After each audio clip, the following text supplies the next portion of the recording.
Le grand dialogue. Le grand dialogue de l'émission de débat du studio Tamani sur votre radio.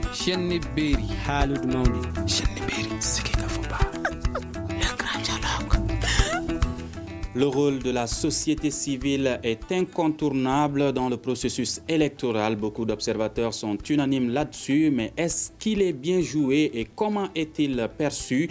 Le sujet du grand dialogue de ce soir, le thème, c'est quel rôle de la société civile dans le processus électoral de juillet-août 2018. C'est en partenariat avec le programme d'engagement civique et nos invités sont tous de la charte d'engagement public pour l'émergence. Mamadou Sissoko en est le coordinateur, Issa Diawara le chargé de programme événementiel et Djigui Fane, chargé de programme des points focaux. Je suis Mohamedou Touré. Mesdames et messieurs, bonsoir et bienvenue. Le grand dialogue. Nous allons commencer par vous, Mamadou Sissoko. Vous êtes le coordinateur de la charte d'engagement public pour l'émergence. Quel est le rôle de la société civile dans un processus électoral? Bonsoir Mamadou Touré, bonsoir à tous les téléspectateurs. Et la charte d'engagement public a pour rôle d'informer, de sensibiliser et de mobiliser les citoyens à une pleine participation au processus électoral. Notamment, nous avons ciblé 3 couches spécifiques qui sont exclues dans le système classique, qui sont les jeunes, les femmes et les personnes vivant avec handicap. Alors, quel est le rôle de la société civile dans le processus électoral? Le rôle de la société civile dans le processus électoral, d'abord, le premier rôle, c'est la participation. La société civile, à travers les organisations, doivent amener le maximum de citoyens à participer au processus électoral. Et participer comment? Participer de manière utile en faisant du vote utile. D'accord. Quelque chose à ajouter, M. Issa Diawara? Oui, bonjour à tous et bonjour à tous les téléspectateurs et à tous nos téléspectateurs, bonjour à tous nos auditeurs. Oui, je pense que la société civile a un grand rôle à jouer dans le processus électoral, qu'elle soit avant la période électorale, pendant ou après.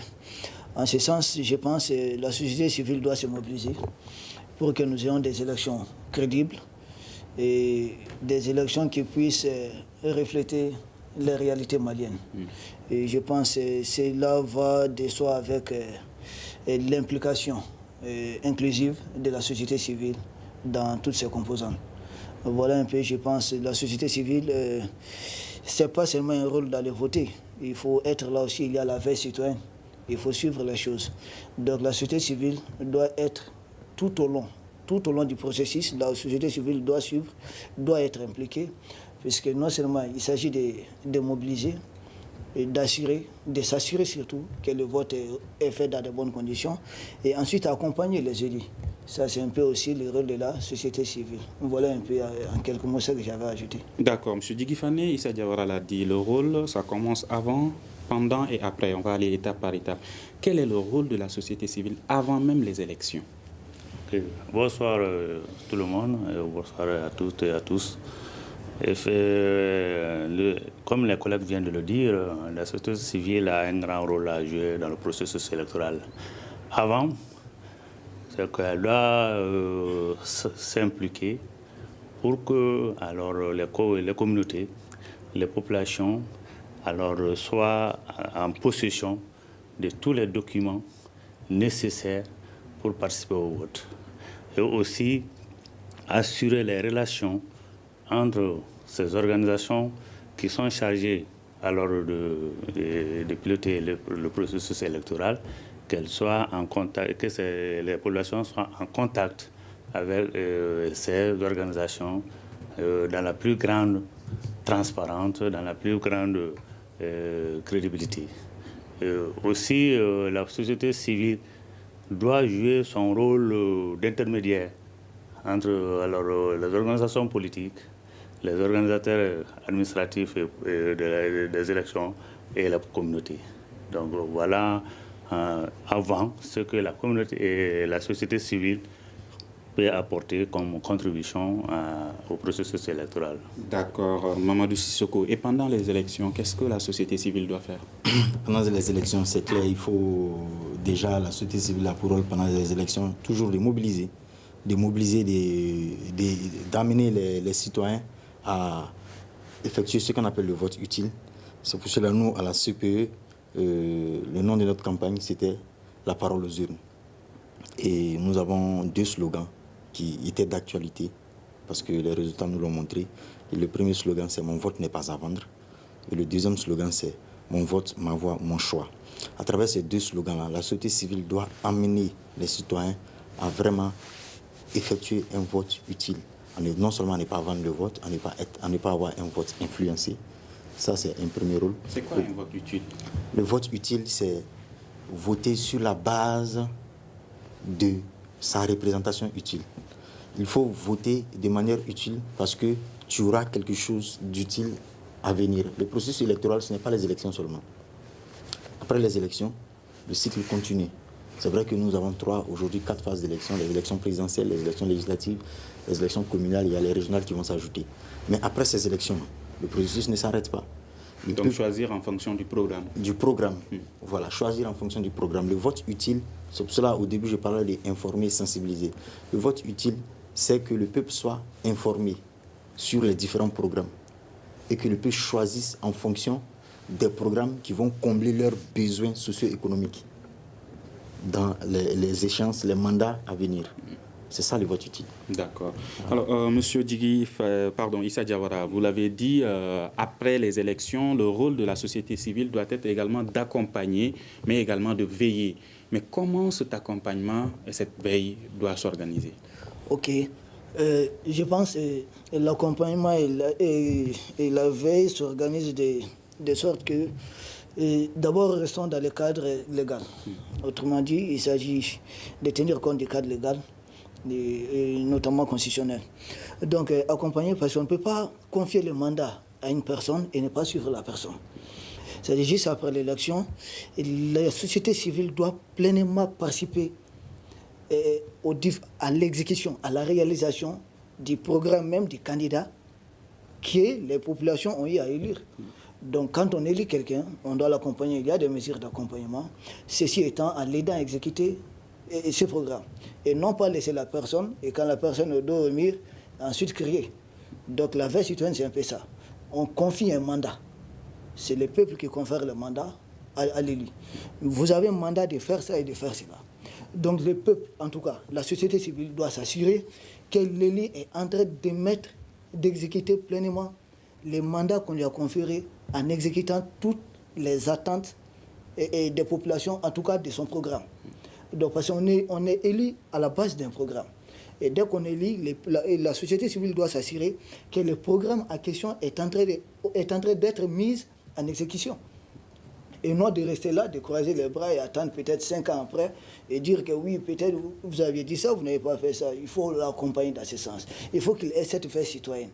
Donc la société civile, en un mot, doit jouer ce rôle de superviseur. Elle doit être là au début, j'ai dit du début jusqu'à la fin du processus. Donc il faut être là, il faut accompagner. Il faut avoir l'œil sur ce qui se passe. Voilà. D'accord. Alors, M. Djigui-Fani, quelque chose à ajouter? Bon, la société civile, par la veille, exige la redevabilité alors des élus. Parce que, comme le collègue vient de le dire, vous avez été élu en fonction d'un programme. C'est ce qu'on nous a dit, vote utile. Donc, la société civile doit veiller surtout à ce que les élus fassent des comptes rendus. La société civile doit veiller aussi à des prises de décision publiques. La société civile aussi doit alors, c'est ce que j'ai dit en un mot, exiger la redevabilité des élus par rapport aux communautés et aux populations. D'accord. Okay. Alors, Monsieur Mamadou Sissoko, parlons du processus électoral en cours, juillet-août. Quel a été le rôle de la société civile malienne de façon générale dans ce processus? Bon, de façon générale, les organisations de la société civile, de manière active, se sont retrouvées sur plusieurs programmes d'action. Les organisations ont mené plusieurs actions. Mais je préférais faire un focus sur un grand programme sur lequel nous on a intervenu, la CPE, qui est le programme. Parlons de la façon générale d'abord et après. Oui, de la façon générale, on a eu des organisations qui étaient sur la participation, d'autres qui étaient sur l'observation électorale. Et voilà, de façon générale, d'autres étaient aussi sur la sensibilisation. D'autres ont joué un rôle grand entre le premier et le deuxième tour, qui était un rôle d'apaisement du climat social. Certains pensent que ce rôle n'a pas été bien joué parce qu'une bonne partie, sinon une grande partie, selon eux, de la société civile aujourd'hui est politisée. Exactement. C'est ça, il n'est pas interdit. Il n'est pas interdit, hein, il faut le dire, parce que ça roule, les gens le disent, on entend ça partout. Il n'est pas interdit à un membre d'une organisation de la société civile de faire de la politique.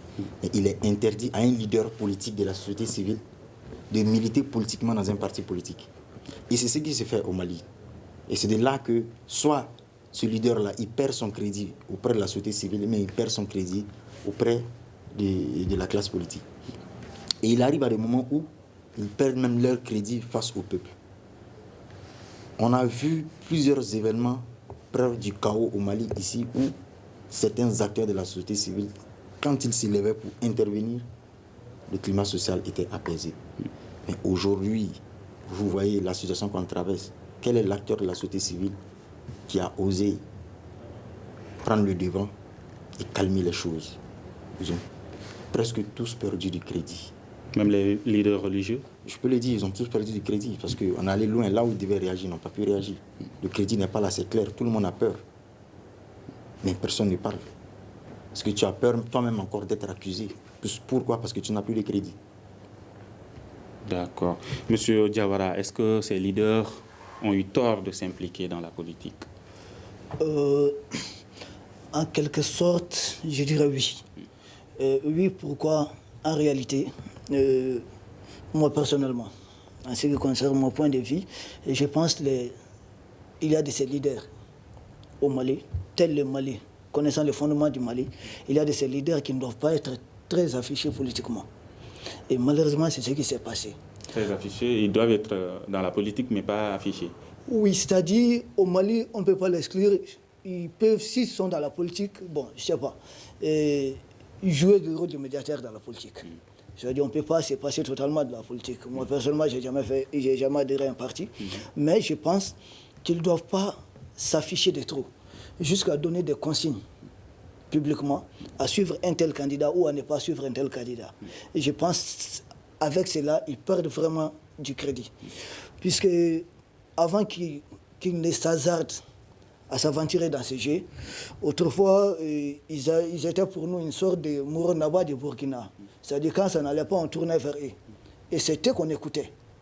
Et on n'est pas sans savoir, je pense, au fort, moi-même, quand ils avaient suffisamment de poids, vous le savez aussi bien que moi, même le général Amadou Sanogo, je pense que c'est grâce à l'intervention des leaders religieux qu'il avait fait beaucoup de concessions. Et même, malheureusement, aujourd'hui, ce n'est plus le cas. Donc, je pense qu'ils sont beaucoup impliqués politiquement, à telle sorte qu'ils ont du mal à se faire attendre par tous les camps. Parce qu'on peut se faire attendre d'un camp, mais pas de l'autre camp. Or, auparavant, ce sont des gens qui faisaient presque l'unanimité. Mais malheureusement, c'est ce crédit qu'ils ont perdu. Et c'est là des répercussions directement sur le déroulement de ces élections et sur l'apaisement même de la société. D'accord. Voilà. Monsieur Fane, est-ce qu'il y a quand même certains qui sont restés neutres sur qui on peut compter, les responsables de la société civile, ou bien aujourd'hui c'est peine perdue? Bon, moi je trouve que ce n'est pas encore peine perdue. Quand même, l'affichage là, par rapport à telle ou telle structure politique, ou bien par rapport à tel ou tel leader, ça c'est vraiment quelque chose à condamner, c'est quelque chose à regretter. Mais dire que c'est peine perdue, moi jusque-là ce n'est pas peine perdue. Parce qu'il y a de ces leaders qui ont quand même déclaré à un certain moment qu'ils ont leur candidat, ils vont voter comme tous les citoyens, mais ils ne vont pas donner, alors afficher une appartenance politique ou bien donner une consigne de vote. Moi, je pense qu'il y a de ces leaders qu'on peut rapprocher toujours, et aussi ils peuvent être facteurs à aller vers les autres et pour qu'on ait alors cette société civile, et cette communauté religieuse aussi respectée et respectable dans le temps. Donc, moi, je pense que ce n'est pas encore peine perdue. Ils peuvent s'asseoir, échanger, dire aux uns et aux autres, voilà notre position, voilà ce que nous devons faire. Nous devons aller plutôt avec la société civile, beaucoup plus avec la société civile qu'avec les partis politiques ou bien les leaders politiques. Moi, je pense que ça, c'est... Est-ce que les responsables des partis politiques également ne doivent pas désormais laisser tranquille la société civile? Bon, maintenant, on doit les laisser tranquilles. Mais comme ils sont devenus pourvoyeurs d'électeurs, c'est ça la problématique même. Parce qu'on dit, en rapprochant tel ou tel leader religieux, son influence sur le potentiel électoral est tellement important qu'on va même au-delà de la démarche. Parce que la démarche, elle peut être méthodique, elle peut être... C'est normal aussi, mais quand on va faire des gestes matériels et financiers aussi importants, ça va influencer aussi ces leaders. Et c'est ce qui amène à les afficher davantage. Donc, moi, je pense que les partis politiques et les leaders politiques doivent aller vers les leaders, mais de façon, comme on dit, non, de façon un peu masquée, parce qu'effectivement, ils sont incontournables. C'est des pourvoyeurs d'électeurs, ils ont un potentiel d'électeurs derrière eux, mais comme on dit dans d'autres pays, c'est des grands électeurs. Mais il y a une manière aussi de les rapprocher. Donc, cette démarche doit être beaucoup plus étudiée, adaptée à leur statut que de la façon dont on est en train de faire actuellement. D'accord. Voilà. Monsieur Sissoko, je reviens encore à vous. Quand on voit cette situation, est-ce qu'on peut parler réellement de société civile au Mali? Justement, très belle question, parce que mon intervention même, j'allais intervenir à la suite de M. Fané. C'est ça, on ne peut pas parler des sociétés civiles, parce que les partis politiques ne sont pas accusés. Les partis politiques sont dans leur rôle, qui est de mobiliser le maximum d'électeurs au sein de la population. Et ces organisations de société civile-là, c'est des Maliens qui ont des cartes NINA qui vont voter. Les partis politiques sont pleinement dans leur rôle. Je n'accuserai aucun parti ni aucun leader politique. Si cette société civile souhaite migrer vers le militantisme, c'est elle qui se détruit. Ce que le parti politique va mobiliser, c'est à la société civile de dire non, je suis apolitique. Comme ça se trouve dans tous les tests. Au lieu d'agir ainsi, il faut agir comme ça. Djibril a dit, il y a les méthodes. Je prends le cas de la Fédération malienne des associations des personnes handicapées. La FEMA n'a pas ouvertement soutenu un candidat aux élections présidentielles, mais nous sommes représentatifs dans toutes les régions du Mali, dans tous les cercles du Mali, et même dans les villages. On a des fédérations régionales dans toutes les régions, des fédérations locales de personnes handicapées dans tous les cercles, y compris même les communes d'ici de Bamako. Qu'est-ce que nous on a fait? Au lieu de donner des consignes, je reviens, je parlais de vote utile, et je parlais de représentation utile. Pour que nous, personnes handicapées du Mali, nous soyons représentés de manière utile, voici nos besoins à travers un manifeste que nous avons élaboré. Et ce manifeste a été soumis à tous les partis politiques. D'autres ont signé la totalité, d'autres ont signé quelques points. Il y a eu un échange entre cette société civile et tous les candidats à l'élection présidentielle. Et aujourd'hui, personne ne pourrait taxer la FEMA d'avoir soutenu tel ou tel candidat. Mais notre manifeste est là. Et maintenant, dans le cadre de la représentation utile, nous allons commencer maintenant le plaidoyer avec le contenu de notre manifeste pour que nos besoins soient satisfaits. C'est ça une société civile. Mais quand directement un leader d'une société civile fait une conférence de presse et dit je soutiens tel candidat, tu deviens politique, tu n'es plus société civile. Et ça c'est clair. Parce que déjà toi-même ton statut, si on doit se baser sur le statut déjà de son organisation, elle est à dissoudre. D'accord. Voilà. Monsieur Diawara, est-ce que l'État malien n'a pas son rôle aussi? Parce qu'on voit beaucoup d'associations qui se créent dans les textes, appelées associations apolitiques. Mais dans les faits, on voit ces associations elles-mêmes qui soutiennent, qui font de la politique. Oui, vous savez, oui, ça va. La question peut-être serait qui s'arrange.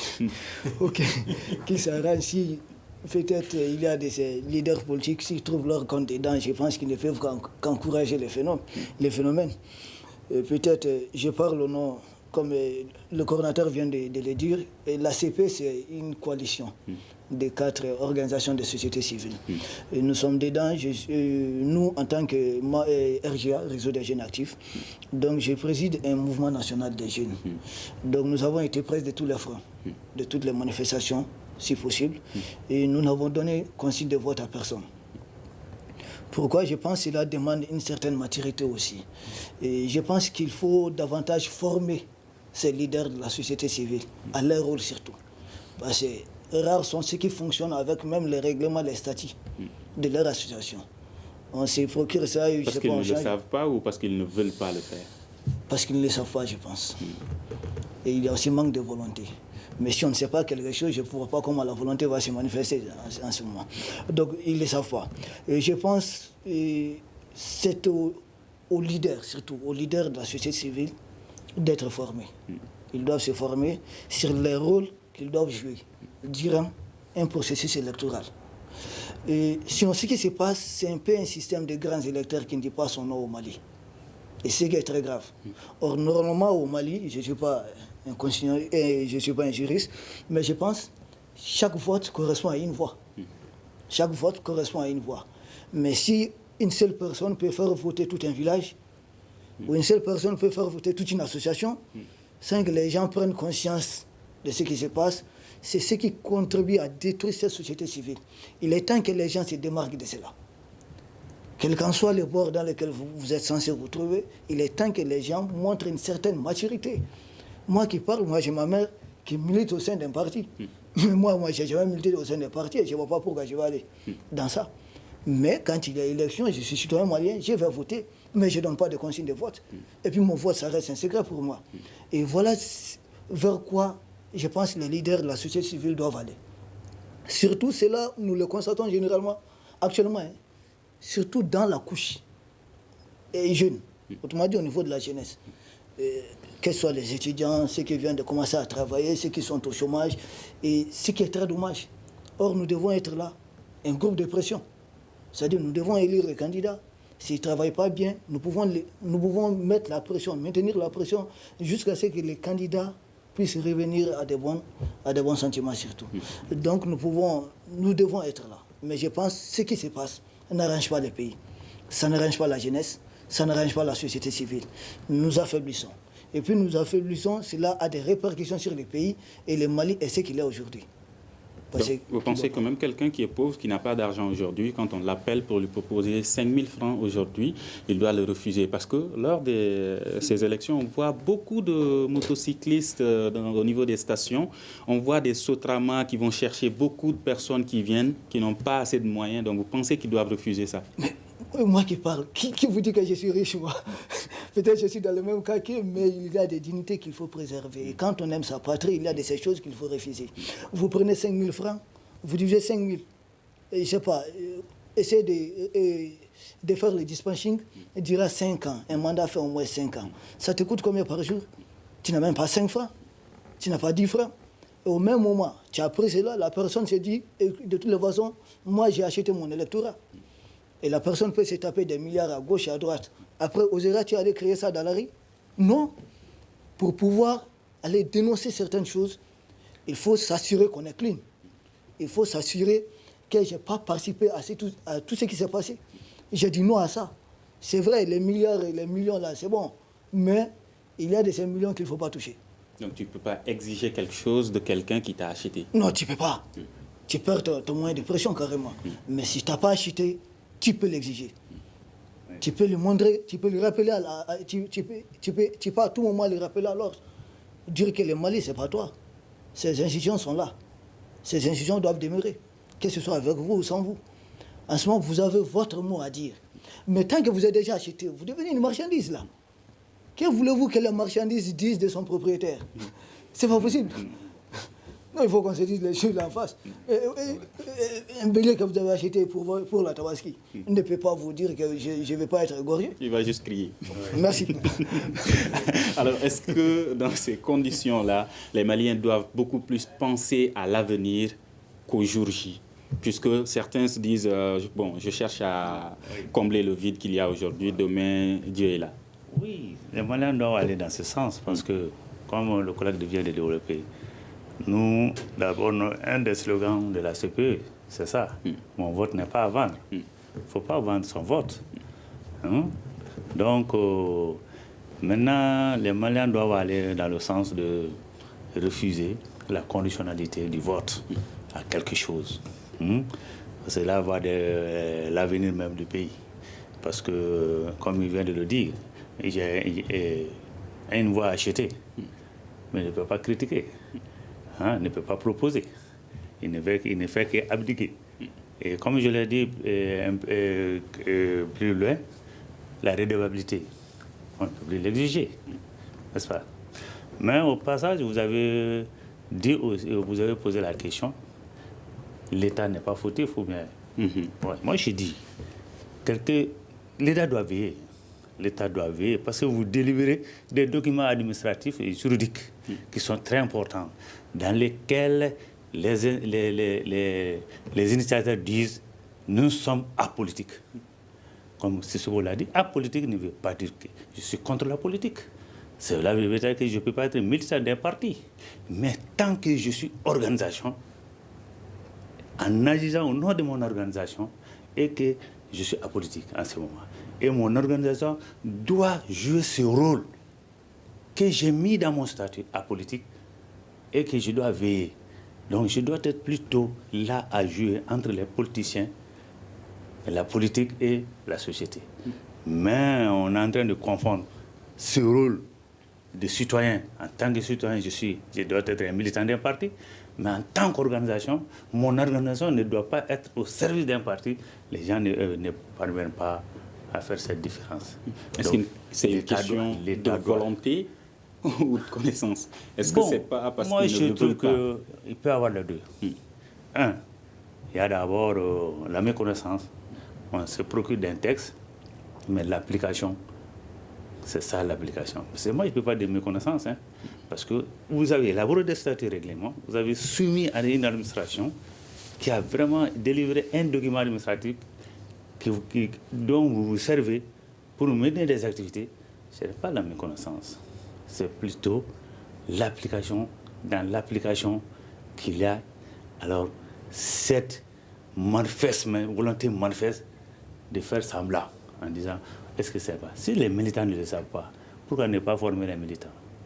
Et si les responsables d'organisation aussi ne parviennent pas à appliquer, pourquoi l'État n'interpelle pas à travers, je pense qu'il y a au niveau du ministère de l'administration territoriale un organe de contrôle de ces organisations. Pourquoi ne pas les interpeller? Soit à travers des cadres de concertation, soit à travers des actions de formation, d'information et de sensibilisation bien avant qu'on ne lance la campagne politique. En ce moment, ces rappels aussi peuvent faire une prise de conscience à certains responsables qui vont avoir le courage d'aller restituer à leurs militants. Voilà ce qui devait être notre position. Dans vos quartiers, vous êtes des militants, mais n'agissez pas quand même au nom de l'organisation pour imposer tel ou tel acte. D'accord. Monsieur Sissoko, alors quand on entend tout ça, est-ce que ce qui se passe au niveau de la politique, quand on parle de politique, on pense très souvent au gouvernement, est-ce que ce n'est pas la même chose qui se passe au niveau de la société civile, dans les associations, puisqu'on voit généralement les présidents qui ne veulent pas restituer, ils ne veulent même pas que les militants savent ce qui se passe pour rester au plus haut niveau? Oui, ce que moi je dois dire à ce niveau-là, il y a un seul responsable et il y a des effets des responsabilités qui descendent par portion. Le seul responsable, c'est l'État. Pourquoi c'est l'État? Parce que... Qui est l'État? L'État, c'est l'ensemble des institutions. Parce que il faut qu'on définisse ça bien. Très belle question. Qui est l'État? Toi, tu es l'État, moi, je suis l'État. Non. L'État, c'est l'ensemble des institutions dans leur gouvernance. C'est ça l'État. On en a 8 au Mali ici. De la présidence au Conseil économique et social. On en a 8. Pourquoi je dis que c'est l'État qui est responsable? Mais le Malien lambda ne fait-il pas partie de l'État? Je vais venir. Le Malien lambda a son rôle. Quand je parlais d'effet des responsabilités, c'est ça, au fait. Le Malien lambda a son rôle. Mais c'est l'État d'abord. J'accuse l'État d'abord. J'insiste même. Parce que on arrive en démocratie en 92. N'est-ce pas? Avec un nouveau régime. Nous sommes en démocratie.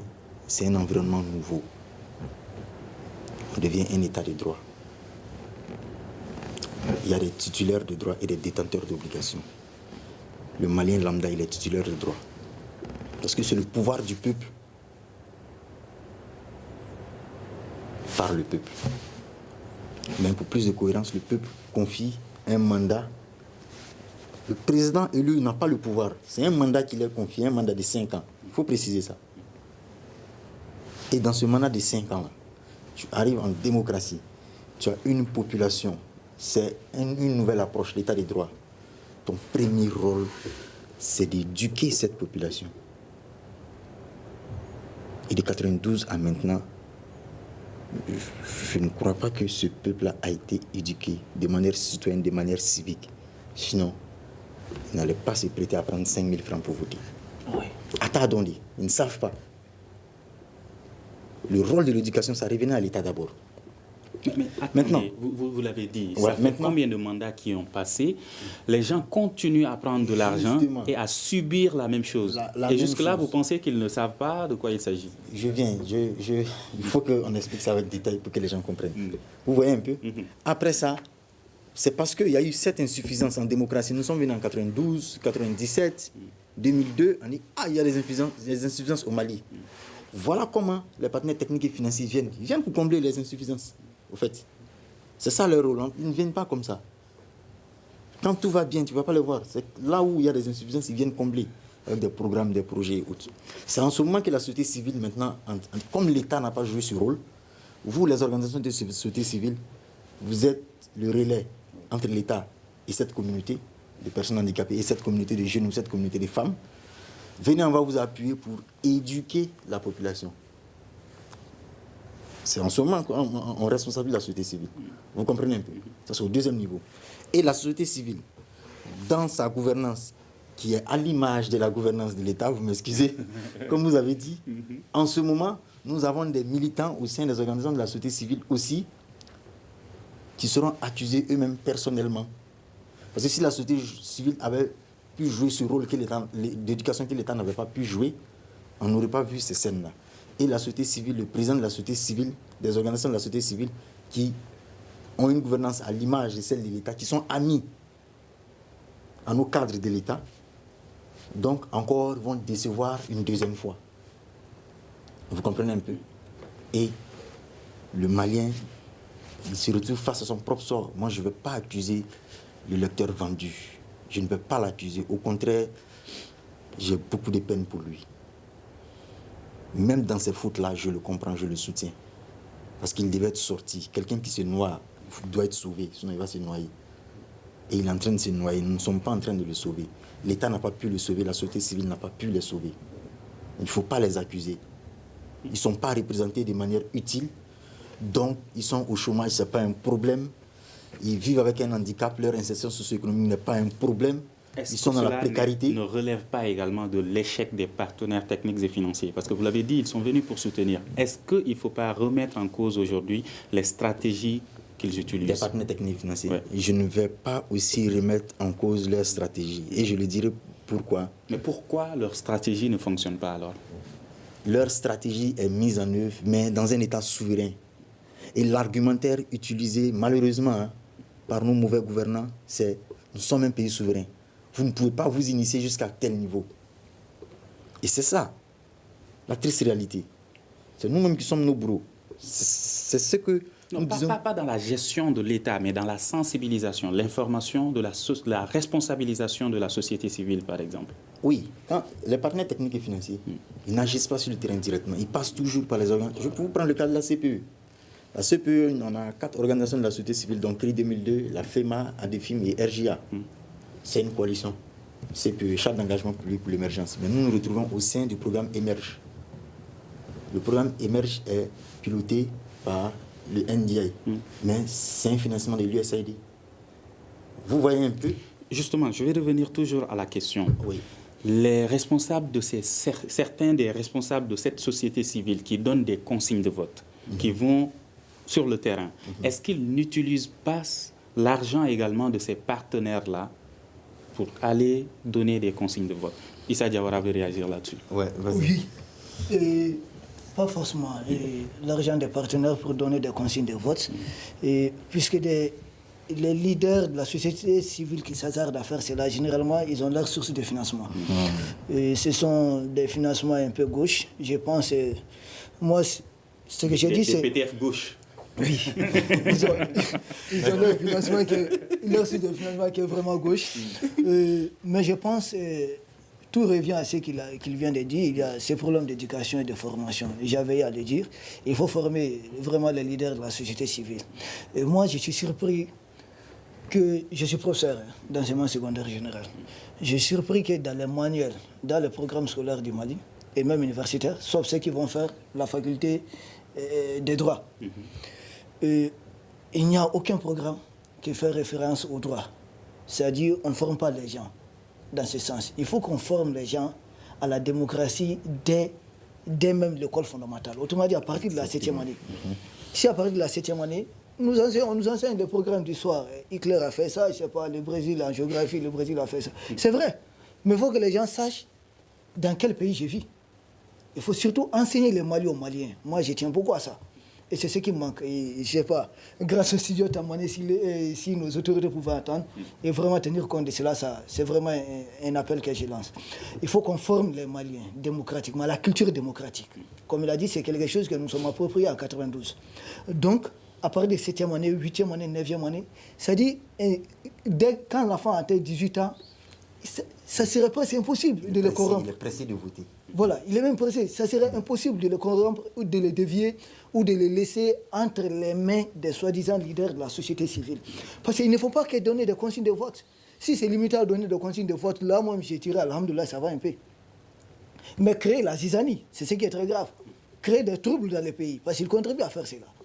Vous avez votre récépissé, on dit que vous êtes apolitique, on ne doit pas vous voir militer activement pour un parti politique. L'État doit mettre fin à cela. Et ça, si les jeunes sont formés, aucun jeune ne doit accepter. Moi, je suis membre d'une association, que le président de l'association ou son coordinateur se livre à de telles pratiques. Mais c'est parce que les jeunes ne sont pas formés. Ils disent, oui, nous voulons notre part à Magobantala, nous voulons notre part des gâteaux, et on leur donne 5 000, 10 000. Ensuite, c'est eux qui crient dans les rues. Un tel parti politique sort, ce sont les mêmes jeunes. L'autre sort, ce sont les mêmes jeunes. Qu'elle soit la majorité de l'opposition, ce sont les mêmes gens qu'on retrouve généralement dans les rues. Ça, c'est dû au fait que les gens ne sont pas formés. Ils n'ont pas cette culture démocratique. Et c'est là, rien n'est perdu. On peut mettre peut-être 5 ans, 10 ans à mettre ça en place, mais je suis sûr et convaincu qu'après 10 ans, cette culture serait ancrée dans chaque Malien qui partira à l'école, dans chaque Malien qui va côtoyer quelqu'un qui a été à l'école, dans chaque Malien qui habite un village où au moins quelqu'un a été à l'école. Et c'est ainsi qu'on peut atteindre toute l'étendue du territoire du pays. Donc il faut former les gens. Justement, est-ce qu'il ne faut pas changer de langue également? Puisque le français qui est utilisé, est-ce qu'il est accessible surtout au fin fond du pays? Au fin fond du pays, ça dépendra du taux de scolarité, autrement dit d'alphabétisation. Et si nous avons un taux de scolarité qui dépasse 60%, ce qui veut dire ça c'est à peu près tous les Mali, ça peut aller. Mais peu importe, la langue n'est qu'un moyen. Moi je pense, la langue ce n'est qu'un moyen, ce n'est pas un but. Le but c'est quoi? C'est que les jeunes Maliens comprennent le processus électoral. Mais pour qu'ils puissent comprendre, est-ce qu'ils ne doivent pas aussi être sensibilisés dans la langue qu'ils comprennent? Si cela est nécessaire, oui. Si l'enfant ne peut comprendre que quelle est la solution? Est-ce qu'il faut sensibiliser dans les langues locales ou est-ce qu'il faut augmenter le taux de scolarisation, ce qui semble être également une autre difficulté? Nous avons, en ce sens, à peu près, je dirais, deux types de Maliens. Ceux qui côtoient les milieux scolaires, universitaires, et ceux qui ne le côtoient pas du tout. Ceux qui n'ont accès, ceux qui ne maîtrisent que leur langue maternelle, qu'elle soit Soninké, Peul, Dogon Soray, je pense qu'il faut les former dans leur langue. Mais ceux qui vont à l'école, nous avons une langue officielle qu'on ne peut pas exclure. Est-ce que ceux qui vont à l'école tous comprennent le français? Bon, là, ça soulève un autre débat. Nous ramène à la qualité de l'éducation. Oui, ça c'est notre débat. Ça, c'est la qualité de l'éducation. Sinon, la langue officielle du Mali, c'est le français. Les cartes d'identité sont élaborées en français. Les diplômes en français. Les sujets sont en français. Maintenant, si l'élève ne comprend pas cela, ça c'est un autre débat. D'accord. Il nous reste quelques minutes. On va parler de la charte d'engagement public pour l'émergence. Monsieur Djigui Fane, quel a été le rôle de la charte d'engagement public pour l'émergence? Monsieur Sissoko en avait parlé un peu. Est-ce que vous pouvez détailler un peu? Bon, la charte d'engagement public, comme l'autre collègue l'a dit, Diawara, c'est la volonté des responsables de 4 organisations de la société civile, ADEFIM, Association malienne pour le développement de la femme intellectuelle, la FEMA, la Fédération des personnes vivant avec handicap, RGA, le réseau Jeunes Actifs, CRI 2002, alors le cercle de réflexion.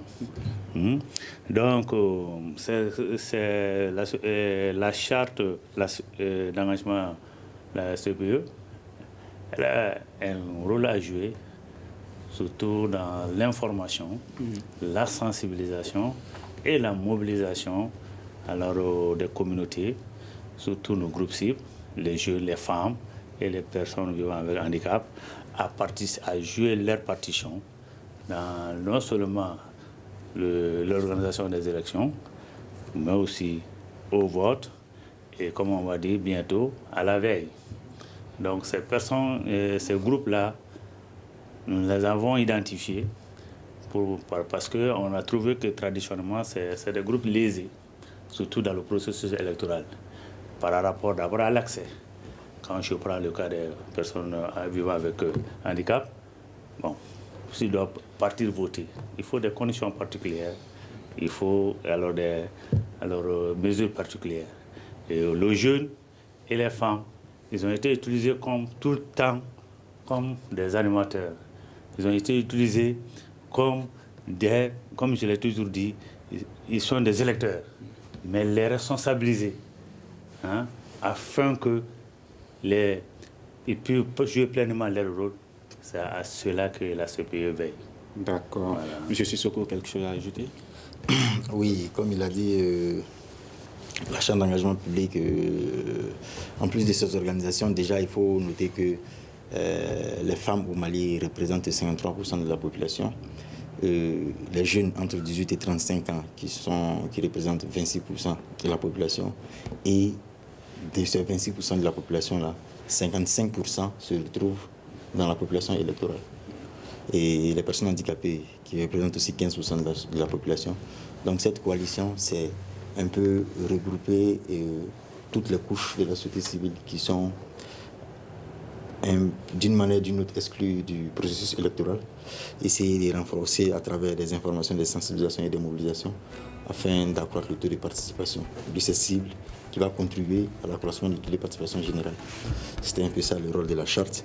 Et on a eu, pendant les élections présidentielles, nous avons eu des activités que nous avons menées, et notamment un focus group qui s'est tenu pour les régions du Nord et les régions du Sud, et aussi une enquête RIWI qui s'est passée sur Internet, qui nous a amené à avoir la perception de la population sur le processus électoral, même sur les élections. Et c'est sur la base de ces 2 activités que nous avons élaboré, comment on appelle ça, le nom de la campagne. Donc, choisir le nom de la campagne et les messages. D'accord. Donc, mon vote, la parole aux urnes, ça c'est le nom.